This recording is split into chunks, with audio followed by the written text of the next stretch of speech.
വരുന്ന സംശയമായിരിക്കും അല്ലേ, എങ്ങനെ ഓൺലൈനായിട്ട് ആർട്ട് കോഴ്സ് പഠിക്കാൻ പറ്റുമോ, നമുക്ക് ചിത്രം വരച്ച് പഠിക്കാൻ പറ്റുമോ എന്നുള്ള സംശയം ഉണ്ടായിരിക്കും അല്ലേ.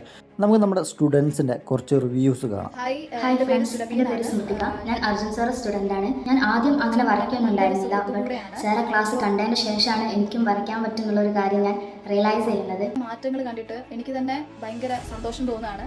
അതിന് നന്ദി പറയാനുള്ളത് അർജുനോടാണ്. Thank you so much Arjun. ഞാൻ ഏറ്റവും നല്ല ബെനിഫിറ്റാണ് ഞാൻ വരയ്ക്കുന്നതിൽ എനിക്ക് കാണുന്നത്. അപ്പോൾ കുറേ പ്രാക്ടീസ് ചെയ്തു എന്ന് പറഞ്ഞാൽ അതിൻ്റെ പ്രാക്ടീസ് ചെയ്തതിൻ്റെ ഇത് ഇപ്പോൾ എനിക്ക് മനസ്സിലാവും. പിക്ക് വരച്ച് കഴിഞ്ഞപ്പോഴാണ് എനിക്ക് ഇമ്പ്രൂവ്മെന്റ് എത്രത്തോളം ഉണ്ടെന്ന് മനസ്സിലായത്. അപ്പോൾ തന്നെ അത് എല്ലാവരും വീട്ടിൽ കാണിച്ച് എല്ലാവരും നല്ല ഒപ്പീനിയൻ പറഞ്ഞപ്പോൾ ഞാൻ ബ്ലോക്ക് മെസ്സേജ് അയക്കാൻ വിചാരിച്ചു. ഹൈലൈറ്റ് എന്ന് പറഞ്ഞാൽ എന്താ, മിഡിൽ ടൂൺ, അങ്ങനെ ഡാർക്ക് ഷെയ്ഡോ അങ്ങനെ ഉള്ളതൊക്കെ എന്താണെന്ന് നമുക്ക് മനസ്സിലായി. അപ്പോൾ എനിക്കറിയാം നിങ്ങൾക്ക് ഈ ഒരു വീഡിയോ കണ്ടുകൊണ്ട് മാത്രം നിങ്ങളുടെ സംശയങ്ങളൊന്നും തീരില്ല എന്നുള്ളത്. അപ്പോൾ നിങ്ങൾക്ക് ഇനി എന്തെങ്കിലും സംശയം ഉണ്ടെങ്കിൽ തിരിച്ച് നിങ്ങൾക്ക് എൻ്റെ വാട്സപ്പിൽ വന്നിട്ട് നിങ്ങളുടെ സംശയങ്ങൾ എന്താണെന്ന് ഡയറക്റ്റ് ചോദിക്കാവുന്നതാണ്.